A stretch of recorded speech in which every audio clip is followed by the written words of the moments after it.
Station में अगले दिन हीरोइन को अजीब कपड़े पहने देख सब हैरान रह जाते हैं।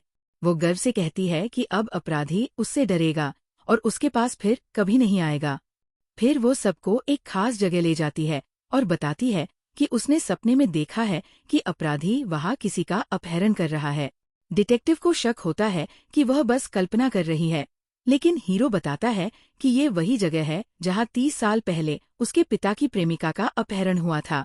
अचानक हीरोइन एक महिला को परेशान करते हुए एक आदमी को देखती है और तुरंत उस पर हमला कर देती है। वह उसे पीटती है और ये सुनिश्चित करती है कि उसे अपने किए पर पछतावा हो। हीरो उसकी हिम्मत पर हंसता है और उसे उस घर में ले जाता है जहाँ उसकी पुरानी प्रेमिका रहा करती थी। वहाँ वह अपने अतीत की यादों में खो जाता है। उसकी प्रेमिका कागज के मेंढक बनाया करती थी। हीरो को हैरानी होती है जब हीरोइन भी ठीक वैसे ही कागज के मेंढक बनाने लगती है, बिल्कुल उसकी पुरानी प्रेमिका की तरह। वह ये सोचने लगता है कि क्या वह उसी की पुनर्जन्म हो सकती है, लेकिन फिर भी उसे और सबूत चाहिए। इसी बीच डिटेक्टिव उस इलाके की एक पड़ोसन से मिलता है और उसे पता चलता है कि 30 साल पहले उस घर में 4 जवान लड़के रहते थे। वह बताती है कि उनमें से एक बेहद खूबसूरत था, जिसका चेहरा एंजल जैसा था। जब वो डिटेक्टिव को एक तस्वीर दिखाती है तो वो हैरान रह जाता है, क्योंकि उसमें हीरो और उसका कुत्ता है और वह बिल्कुल वैसा ही दिख रहा है जैसा आज है। फिर वो पूछता है क्या वह कभी शादीशुदा था या उसके बच्चे थे, लेकिन पड़ोसन पक्के तौर पर कहती है कि वह हमेशा कुंवारा ही रहा। डिटेक्टिव स्तब्ध रह जाता है और समझ जाता है कि हीरो ने उसके पिता के बारे में झूठ बोला था। वास्तव में वो खुद पिछले 30 सालों से बिना बूढ़ा हुए जिंदा है। गुस्से में डिटेक्टिव घर के अंदर घुसता है और हीरोइन की कलाई पकड़कर कहता है, तुम्हें इस आदमी से दूर रहना चाहिए। हीरो को अपने गुरु की चेतावनी याद आती है, हर बार जब तुम किसी इंसान से प्यार करोगे वह मर जाएगी। बाद में वह हीरोइन को डिटेक्टिव के साथ बैठे देखता है और अपनी किस्मत को स्वीकार करने का फैसला करता है। वह उन पर एक प्यार का तीर चलाता है, लेकिन किस्मत से वो तीर उन्हें नहीं लगती, यानी उनकी प्रेम कहानी अभी खत्म नहीं हुई। उस रात हीरो अकेले बैठा हुआ है, दिल टूटा हुआ, बेहद दुखी। वह अपने साथी के पास जाता है जो अचानक बोलता है, वैसे मैंने देख लिया था तुम्हारे और हीरोइन के बीच जो हुआ जब मैं कुत्ते के रूप में था। हीरो सन्न रह जाता है, शर्म से उसका चेहरा लाल हो जाता है। उसका दोस्त मुस्कुराते हुए जोड़ता है, इनकार मत करना, वो नींबू पानी से नशे में थी, पर तुम बेतहाशा खुश दिख रहे थे। हीरो घबराकर चेतावनी देता है, अगर तुमने किसी को बताया कि मैं उसे प्यार करता हूँ तो मैं तुम्हें छोड़ूंगा नहीं। उसका दोस्त सिर्फ हंसता है और जवाब देता है, मुझे पहले से पता है कि तुम उसे चाहते हो, पर अजीब बात यह है कि अभी तक कुछ बुरा नहीं हुआ। शायद वो इंसान नहीं है, शायद वह भी हमारी तरह एक एंजल है। इसी बीच डिटेक्टिव 30 साल पुरानी हीरो की तस्वीर को घूरता रहता है, अब भी समझ नहीं पा रहा कि वो बूढ़ा क्यों नहीं हुआ। तभी उसकी टीम का एक सदस्य अंदर आता है और तस्वीर देखकर कहता है, मैंने एक ऐसी ही तस्वीर रेस्टोरेंट में देखी थी, पर वह तो कम से कम 100 साल पुरानी थी। डिटेक्टिव ने पहले सोचा था कि वो हीरो के दादा की तस्वीर होगी, लेकिन अब उसका दिमाग हिल गया है। उसे अचानक वो वीडियो याद आता है जहां हीरो ने बंदूक पकड़कर कुत्ते के मालिक को धमकाया था। धीरे धीरे सभी सुराग जुड़ने लगते हैं। वही हीरो अभी भी अपने दोस्त के शब्दों को याद करते हुए गहरे विचारों में डूबा है। क्या हीरोइन सच में कोई देवदूत हो सकती है? वो सुंदर है, दयालु है, वो उसके बारे में सोचना बंद ही नहीं कर पा रहा। इधर सच जानने के इरादे से डिटेक्टिव रेस्टोरेंट पहुंचता है ताकि वह पुरानी तस्वीर खुद देख सके, लेकिन उसे आश्चर्य हुआ, तस्वीर गायब है। पता चलता है कि रेस्टोरेंट मालिक ने वो तस्वीर हटा दी थी। डिटेक्टिव तुरंत हीरो को फोन करके चेतावनी देता है, सावधान रहो, मैं सच जान चुका हूँ और मैं इसे साबित करने के करीब हूँ। रात में हीरोइन को उस गायब नर्स से एक मैसेज आता है कि मदद चाहिए।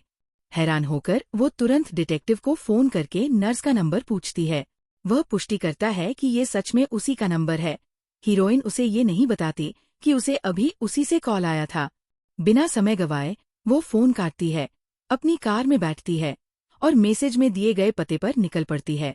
हीरोइन पर नजर रखने वाला ऑफिसर ध्यान नहीं देता कि हीरोइन निकल चुकी है। डिटेक्टिव को शक होता है और वह अपने साथी से कहता है, नर्स का फोन ट्रैक करो, अभी। जल्दी ही पता चलता है कि वो फोन अभी अभी ऑन हुआ था और उससे हीरोइन को मैसेज भेजा गया था। उसकी आंखें डर से फैल जाती है। यह एक जाल है, वो खतरे में है। बिना एक सेकंड गवाए वो उसे बचाने के लिए दौड़ पड़ता है। इस बीच हीरोइन उस जगह पहुंचती है और हैरान होती है कि डिटेक्टिव वहां नहीं है। वह भी घटना का पता लगाता है और उसे फोन करने की कोशिश करता है, लेकिन वह जवाब नहीं देती। जैसे ही वो नर्स को आवाज लगाती है, अचानक क्रिमिनल उसके सामने आ जाता है। डरकर वह भागने की कोशिश करती है, लेकिन वह उस पर हमला करता है और उसका गला घोंटता है जब तक कि वह जमीन पर न गिर जाए। जैसे ही वह उसे मारने के लिए आगे बढ़ता है, पुलिस की सायरन की आवाज सुनकर वह डरकर भाग जाता है। जब हीरो वहां पहुंचता है तो वह एक ढके हुए शव को देखकर सोचता है कि ये हीरोइन है। दुख से व्याकुल होकर उसे राहत मिलती है जब पता चलता है कि मृतक असल में नर्स है। फिर उसे पता चलता है कि हीरोइन अभी जिंदा है, लेकिन सिर में चोट लगने के कारण अस्पताल में ऑपरेशन चल रहा है। बेहोशी की हालत में वो 500 साल पहले के अपने पिछले जीवन का सपना देखती है। आश्चर्य से उसे एहसास होता है कि वह राजपरिवार की नहीं थी, जैसा उसे हमेशा लगता था। वह तो सिर्फ एक सेविका थी। उसे हीरो की यादें वापस आती हैं और वह याद करती है कि कैसे उसने हमेशा उसे प्यार किया और उसकी रक्षा की। अगले दिन वो उठती है और डॉक्टर उसकी हालत जांचता है, लेकिन वह एक फरिश्ते के बारे में बात करती रहती है जिसने उसे बचाया था। हालांकि वह उसका चेहरा नहीं देख पाती। डॉक्टर समझता है कि दुर्घटना के कारण वो भ्रमित है। उसकी दोस्त उसे खाना खिलाने की कोशिश करती है, लेकिन वह मना कर देती है। अभी भी घटना से सहमी हुई है। ये देखकर हीरो खुद उसका पसंदीदा खाना बनाता है। वह खाने का स्वाद लेती है और उसकी मौजूदगी उसे सुकून देती है। वह उसके पास तब तक बैठा रहता है जब तक वह सो नहीं जाती, और फिर वह अपने अतीत के बारे में एक बार फिर सपना देखती है। इस बार उसे आखिरकार उस एंजल का चेहरा दिखाई देता है। वह हीरो ही है।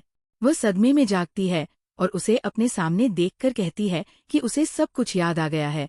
वह उससे कहती है, मुझे आखिर वो आदमी मिल गया जिसे मैं जिंदगी भर ढूंढ रही थी। उसी पल डिटेक्टिव हीरो के घर आता है और उसके दोस्तों से मिलता है। वो हैरान रह जाता है क्योंकि वे बिल्कुल वैसे ही दिखते हैं जैसे 30 साल पहले दिखते थे, जिससे उसका शक पक्का हो जाता है। वे इंसान नहीं है। एक फ्लैशबैक में 500 साल पहले की घटना दिखाई देती है। राजकुमार सेविका से जबरदस्ती शादी करना चाहता था, लेकिन वो हीरो से प्यार करती थी। शादी वाले दिन राजकुमार के दुश्मनों ने उसे मारने की कोशिश की, लेकिन हीरो ठीक समय पर आ गया और उसकी जगह खुद घातक वार खा लिया। टूटी हुई सेविका ने चट्टान से कूदने का फैसला किया, उम्मीद करते हुए कि अगले जन्म में हीरो से फिर मिल पाएगी। वह सदियों तक उसका इंतजार करता रहा और 30 साल पहले वो आखिरकार हीरोइन के रूप में पुनर्जन्म लेती है।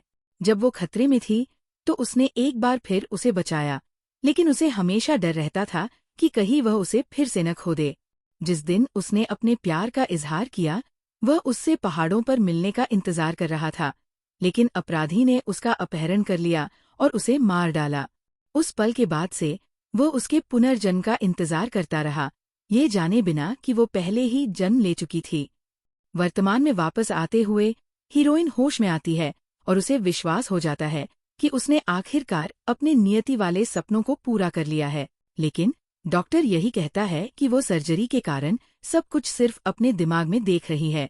इसी बीच डिटेक्टिव हीरो के साथ बैठकर उसके हाथ पर एक घाव के बारे में पूछता है। उसने देखा कि वो असामान्य रूप से जल्दी भर गया है। वह उससे सच जानने के लिए दबाव डालता है, लेकिन हीरो बेचैन होकर चुप रहता है और वहां से चला जाता है। शक होने पर डिटेक्टिव चुपके से हीरो का जूस का ग्लास ले लेता है और उसका डीएनए टेस्ट करवाने का फैसला करता है। बाद में हीरोइन को याद आता है कि हमले के दौरान उसने अपराधी की गर्दन पर चोट पहुंचाई थी। वो डिटेक्टिव को ये जानकारी देती है, ये मानते हुए कि चोट का निशान अभी भी होगा। डिटेक्टिव इस सुराग को आगे बढ़ाता है और पुष्टि करता है कि नर्स का बॉयफ्रेंड, जो इस मामले का एकमात्र सस्पेक्ट है, उसकी गर्दन पर एक चोट का निशान है। इस सबूत के आधार पर वे उसे गिरफ्तार कर लेते हैं और पता चलता है कि वही वो सीरियल किलर था जिसने उन महिलाओं की हत्या की थी। पीड़ितों के परिवार, जिनमें नर्स के प्रियजन भी शामिल हैं, दुख और गुस्से से भर जाते हैं और बदला लेना चाहते हैं। हीरो के डीएनए टेस्ट के नतीजे आते हैं और डॉक्टर हैरान रह जाता है। पता चलता है कि उसका कहीं कोई रिकॉर्ड नहीं है। ये एक अभूतपूर्व मामला है। डिटेक्टिव स्तब्ध रह जाता है, समझ जाता है कि हीरो कोई साधारण इंसान नहीं है। उसी पल हीरो को एक हिप्नोटिस्ट से मिलते देखा जाता है। हिप्नोटिस्ट हीरो को बताता है कि उसने पता लगाया है कि हीरोइन उसकी प्रेमिका की यादें देख रही है, जो 30 साल पहले मर चुकी थी। हीरो इस खुलासे से स्तब्ध रह जाता है और उससे फाइल ले लेता है। बाद में जब वो इसे पढ़ता है तो हैरान हो जाता है, क्योंकि हीरोइन उसके और उसकी मृत प्रेमिका के बीच हुई घटनाओं को याद कर रही है। वह उसी चीज से प्यार करती है जो उसकी प्रेमिका करती थी। आखिरकार उसे समझ आ जाता है। यही वजह है कि वह हमेशा से हीरोइन की ओर आकर्षित महसूस करता था। अब उसे यकीन हो जाता है कि उसकी प्रेमिका का हीरोइन के शरीर में पुनर्जन्म हुआ है। उसे देखने का दृढ़ संकल्प लेकर वह उसके घर पहुंचता है, लेकिन उसकी दोस्त बताती है कि वह पहाड़ों पर चली गई है, क्योंकि उसे एहसास हुआ कि उसके पास एक आखिरी मौका है। जब वो उसे पुकारता है तो वह उसकी ओर दौड़ती है और उसे गले लगा लेती है, यह पुष्टि करते हुए कि वह वाकई उसका खोया हुआ प्यार है। डिटेक्टिव इस पल का गवाह बनता है और उसमें राजकुमार के रूप में उसकी अपनी यादें ताज़ा हो जाती है। ईर्ष्या से भरकर वह चुपचाप ये सब देखता रहता है। हीरो हीरोइन को घर ले जाता है और वह खुशी से भर जाती है, क्योंकि उसने आखिरकार अपनी फीलिंग्स स्वीकार कर ली है। अब जब वे एक साथ हैं तो उन्होंने आधिकारिक तौर पर अपने रिश्ते की शुरुआत करने और अलग रहने के सारे खोए हुए पलों को पूरा करने का फैसला किया। बाद में हीरो डिटेक्टिव से मिलता है और दृढ़ता से कहता है, मैं हीरोइन से प्यार करता हूँ और इस बार कुछ भी हो जाए मैं उसे कभी नहीं छोड़ूंगा। डिटेक्टिव गुस्से में आ जाता है, क्योंकि वह जानता है कि हीरो इंसान नहीं है। वह हीरोइन को फोन करके उसे चेतावनी देता है, उससे दूर रहो, वह एक एलियन है। वह बेशक उसकी बात पर विश्वास नहीं करती। एलियन? सच में? वह हंसकर उसकी बात को टाल देती है। अगले दिन हीरोइन अपने घर के बाहर हीरो का इंतजार करती है, उनके साथ बिताने वाले दिन को लेकर बेहद उत्साहित। वह उसे उस अनाथालय में ले जाता है जहां वह पली बढ़ी। बच्चों के लिए उपहार लेकर वे सबके साथ खेलते हुए खुशी भरा समय बिताते हैं और एक दूसरे के और करीब आ जाते हैं। अनाथालय की डायरेक्टर से बात करते हुए हीरोइन को एक चौंकाने वाली बात पता चलती है। हीरो उस डिटेक्टिव जैसा दिखता है जिसने 30 साल पहले एक केस संभाला था। वह उसका बेटा है। इसी बीच हीरो स्टोर रूम में होता है जब उसे 7 घातक पापों नामक एक पुराना दस्तावेज मिलता है। झटके में वो डायरेक्टर से इसके बारे में पूछता है। वह बताती है कि ये पूर्व अनाथालय प्रमुख का था, जो बच्चों के साथ बेहद बुरा व्यवहार करती थी। असल में वो उन्हें लाल रंग की नोटबुक में अपने पाप लिखने के लिए मजबूर करती थी। कुछ ने उसकी शिकायत पुलिस से करने की कोशिश की, लेकिन कुछ भी होने से पहले 30 साल पहले आग लग गई और माना जाता है कि वह उसमें मर गई। हीरो फिर जेल जाता है और दोषी अपराधी से मिलता है। वह पूछता है कि क्या उसने वास्तव में अनाथालय की डायरेक्टर को मारा था, लेकिन वो आदमी डरा हुआ दिखता है और जवाब देने से इनकार कर देता है। हीरो सब कुछ समझ जाता है। असली अपराधी अनाथालय की डायरेक्टर खुद है, जिसने अपनी मौत का नाटक किया था। दोषी व्यक्ति सिर्फ उसके देखभाल में रहने वाला एक अनाथ था, जिसे उसके अपराधों में मदद करने के लिए मजबूर किया गया था। हीरो को एहसास होता है कि हीरोइन की जान को खतरा हो सकता है और वह उसे बचाने के लिए तेजी में वहां पहुंचता है। उसी पल हीरोइन क्लिनिक में होती है जब एक रहस्यमय आदमी अंदर आता है। उसका चेहरा छिपा हुआ है और उसके साथ एक कुत्ता है। हीरोइन उसे देखकर चौंक जाती है, लेकिन चिंता मत कीजिए प्यारे दर्शकों, क्योंकि उसी पल उसे अपने पिछले जन्म के परिवार के परिचित चेहरे दिखाई देते हैं। वह उनके साथ एक अजीब सा जुड़ाव महसूस करती है। उनका कुत्ता गंभीर हालत में होता है, इसलिए हीरोइन सर्जरी करती है और उसकी जान बचाने में सफल हो जाती है। वह उन्हें आश्वस्त करती है कि उनका कुत्ता ठीक हो जाएगा। पता चलता है कि डिटेक्टिव ने रास्ते में उन्हें देखा था और क्लिनिक तक ले आया था। हीरो अंततः वहां पहुंचता है, हीरोइन की सुरक्षा को लेकर चिंतित, लेकिन वह उसे विश्वास दिलाती है कि वह सुरक्षित है। तभी वह रहस्यमय परिवार हीरो को पहचान लेता है। वे उसकी पूर्व प्रेमिका के परिवार वाले थे। वे अविश्वास से उसे घूरते हैं, क्योंकि वह उस डिटेक्टिव के जैसा दिखता है जिसने 30 साल पहले उनकी बेटी के मामले की जांच की थी। लेकिन वे जल्द ही अपनी गलती समझ जाते हैं और हीरो अपने शब्दों से उन्हें शांत करके शांति से जाने के लिए मना लेता है। परंतु डिटेक्टिव का संदेह बना रहता है। हीरो और डिटेक्टिव के बीच तनाव बढ़ता है और ये तकरार में बदल जाता है। हीरोइन निराश होकर उनसे लड़ना बंद करने और सिर्फ साथ मिलकर रहने की गुजारिश करती है, लेकिन डिटेक्टिव मानने से इनकार कर देता है। उसे पूरा यकीन है कि हीरो कोई एलियन है। अगले दिन वह पुलिस स्टेशन लौटता है और पुराने केस फाइलों को फिर से जांचता है। उसकी नजर पड़ती है कि गवाहों ने हत्यारे को एक छोटे कद का व्यक्ति बताया था, लेकिन जिसे उन्होंने गिरफ्तार किया था वह लंबा था। इससे वो निष्कर्ष निकालता है कि असली अपराधी का कोई साथी था। सच्चाई उजागर करने के लिए दृढ़ संकल्पित, वह अपने पिछले जन्म की यादों को पुनर्जीवित करने के लिए हिप्नोटिस्ट के पास जाने का फैसला करता है। डिटेक्टिव को अपने पिछले जीवन के दृश्य दिखाई देने लगते हैं और उसे एहसास होता है कि वह कभी एक राजकुमार था। इसी बीच हीरोइन हीरो के पुराने घर जाती है और वहां अपनी अंगूठियां और पिछले जन्म में बनाए गए अपने चित्रों को खोज निकालती है। जैसे जैसे वो चारों ओर देखती है, यादें उमड़ने लगती है। जब वो बाहर निकलती है तो हैरान रह जाती है, क्योंकि हीरो ने बगीचे को उसके पसंदीदा फूलों और रोशनियों से सजा दिया है। अब वो पूरी तरह समझ चुका है कि वह उसकी पिछले जन्म की प्रेमिका थी और इस बार वह उसे फिर से खोने को तैयार नहीं है। वह उसे उसके परिवार के घर ले जाता है, हालांकि वे उसे अपनी बेटी के रूप में नहीं पहचानते। उसकी माँ अपने कुत्ते को बचाने के लिए उसे धन्यवाद देते हुए उसे रात के खाने पर रुकने का निमंत्रण देती है। अपने पुराने कमरे के अंदर वह अपने बचपन के दोस्तों के साथ खींची गई तस्वीरें देखती है।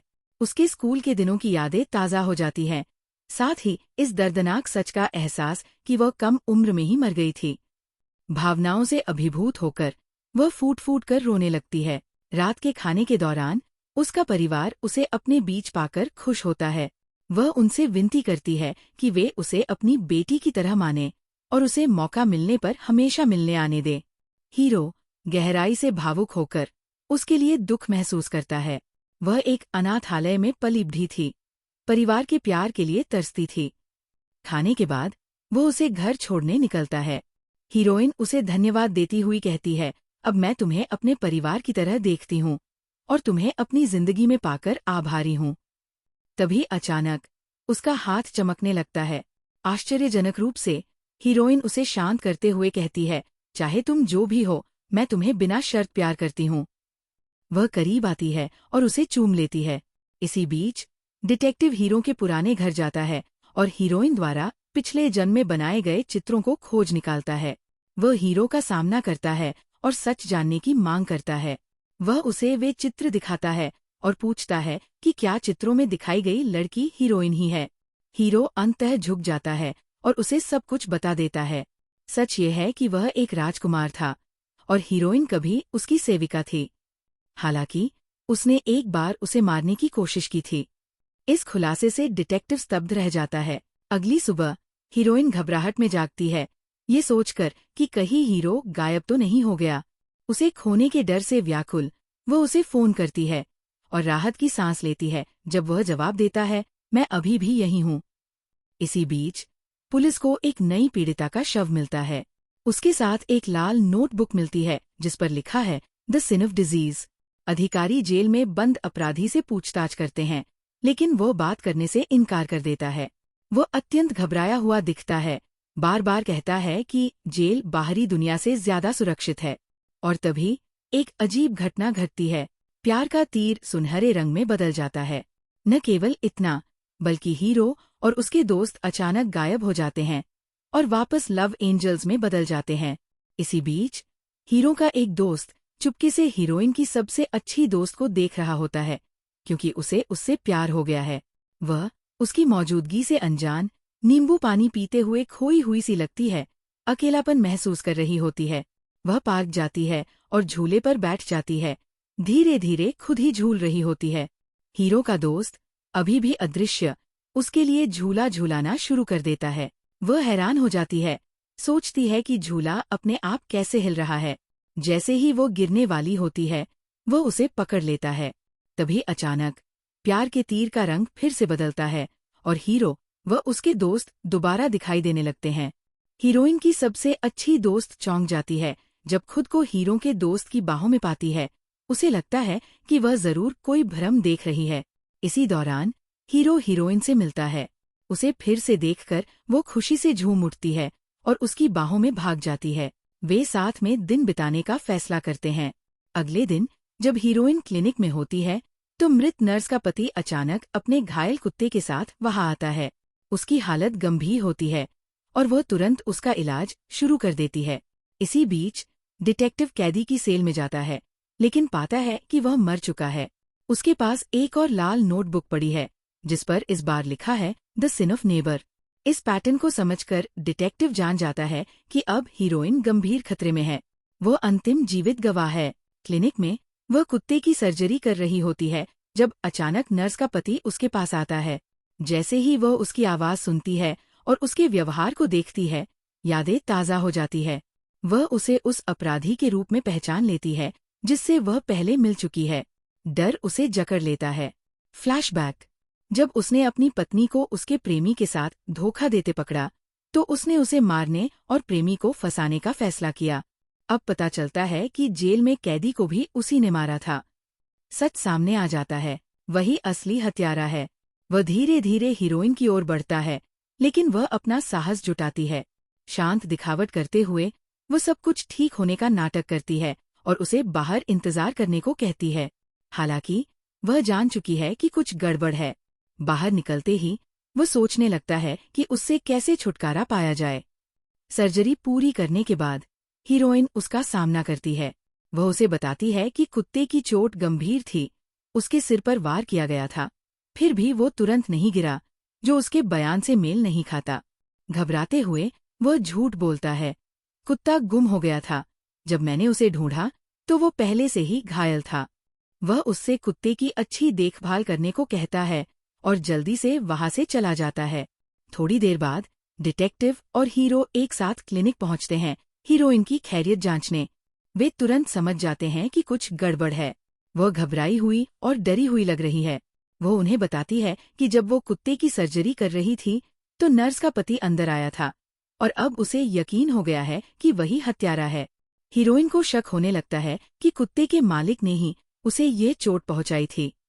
इसी बीच डिटेक्टिव हीरो को बताता है कि जिस संदिग्ध को उन्होंने गिरफ्तार किया था वह मर चुका है। उसके पास एक लाल नोटबुक मिली थी जो साबित करती है कि वह असली हत्यारा नहीं था। हीरो और डिटेक्टिव समझ जाते हैं कि उनके पास एक साथ काम करने के अलावा कोई चारा नहीं है। वे शहर के हर घर की तलाशी लेकर असली अपराधी को ढूंढने निकल पड़ते हैं। बाद में हीरो घर लौटता है, जहां उसका दोस्त उसे बताता है कि उसे हीरोइन के साथ हमेशा रहने का एक मौका मिला है। लेकिन प्यारे दर्शकों, यहाँ एक शर्त है। उसे अपने शरीर के एक खास हिस्से पर तीर लगवाना होगा ताकि वह फिर से बदलने से बच सके। हालांकि इसकी सफलता की संभावना बेहद कम है। अगर ये विफल होता है तो तीर सीधे उसके दिल में लग सकता है, जिससे वह तुरंत मर जाएगा। उसके किसी भी दोस्त में ये जोखिम उठाने की हिम्मत नहीं थी। इसी बीच हीरोइन हिप्नोटिस्ट के पास जाती है और उसे बताती है कि वह अब अपने पिछले जन्म की सभी यादों को वापस पाने के लिए तैयार है। उसे उम्मीद है कि ऐसा करने से वो हत्यारे की आवाज पहचान पाएगी और उसे पकड़वाने में मदद कर पाएगी। चूंकि हत्यारा हमेशा मास्क पहनता है और अपना रूप बदलता रहता है, उसकी आवाज पहचानना ही एकमात्र तरीका है।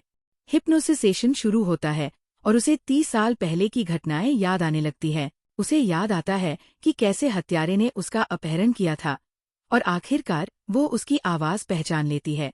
वही है नर्स का पति। इसी बीच हीरो का दोस्त हीरोइन की सबसे अच्छी दोस्त को सच्चाई बता देता है। आश्चर्यजनक रूप से वो उस पर विश्वास कर लेती है। फिर वह एक अनुरोध करता है। वो चाहता है कि जब तक वो पूरी तरह बदल न जाए, वे हर दिन साथ समय बिताए। वह लंबे समय से उससे प्यार करता था और उससे शादी करना चाहता था, लेकिन अब समय नहीं बचा है। वो हाँ कह देती है और इस तरह वे अलग अलग जगहों पर घूमने जाते हैं, साथ में खूबसूरत यादें बनाते हैं। बहुत समय बाद दोनों को सच्ची खुशी महसूस होती है। इस दौरान हीरो अपने बदलाव को टालने की कोशिश करता रहता है। तभी अचानक उसका गुरु उसके सामने प्रकट होता है। बच्चे, तुम मुझे थका रहे हो। तुम अब भी उसकी कीमत नहीं समझे, है ना? तुम्हें छोड़ देना चाहिए। बस अपनी नियति स्वीकार कर लो। लेकिन हीरो सुनने से इनकार कर देता है। मेरी बात सुनो, मैं बदलने से मना करता हूँ। मैं एक इंसान की तरह जीऊंगा और जितना समय बचा है उसे उसके साथ बिताऊंगा। लेकिन रुकिए, उसके गुरु के शब्द चेतावनी जैसे क्यों लग रहे हैं? कुछ तो गड़बड़ है। खतरा भांपते हुए हीरो तुरंत उसे ढूंढने निकल पड़ता है। उसी पल हीरोइन पुलिस स्टेशन में होती है। अपनी आधिकारिक गवाही देने की तैयारी कर रही होती है। वह हत्यारे की पहचान बताती है। उसने उसकी आवाज से उसे पहचान लिया है। डिटेक्टिव उसे सुरक्षा के लिए अपनी गाड़ी में बैठा लेता है। रास्ते में उसे अपनी टीम से फोन आता है। उन्हें हत्यारे का अड्डा मिल गया है, लेकिन डिटेक्टिव की गाड़ी में एक बम है जो कोई नहीं जानता। हीरो बेताबी से हीरोइन को फोन करता है। वह चिल्लाता है, तुरंत गाड़ी से निकलो। लेकिन उसका फोन अचानक बंद हो जाता है और जैसे ही काउंटडाउन 0 पर पहुंचता है, धमाका! गाड़ी आग की लपटों में घिर जाती है। हे भगवान, ये क्या हो रहा है? फ्लैशबैक शुरू होता है। धमाके से एक दिन पहले का दृश्य। उस दिन हीरो हीरोइन को एक खास जगह ले गया था। वही स्थान जहां 30 साल पहले उनकी मुलाकात होनी थी, उसकी मृत्यु से पहले। वहां वह आखिरकार उसे अपने प्यार का इजहार करता है। एक अंगूठी निकालकर प्रपोज करता है। खुशी से भरकर वो हाँ कह देती है। तब वह उसे कुछ महत्वपूर्ण बताता है। उसे अपने रूप बदलने को रोकने का तरीका मिल गया है और इसलिए वह एक इंसान के रूप में जीने का विकल्प चुनता है ताकि वे साथ रह सकें। इसी बीच हीरो का वह दोस्त जो कुत्ते में बदल गया था, वह भी एक जोखिम उठाने का फैसला करता है। उसे खुद हीरो पर तीर चलाना होगा। सारा साहस जुटाकर वह अंततः ऐसा करता है। परिणामों से सहमा हुआ, लेकिन प्यारे दर्शकों, वह सफल हो जाता है। तीर सही जगह लगता है, शुक्र है।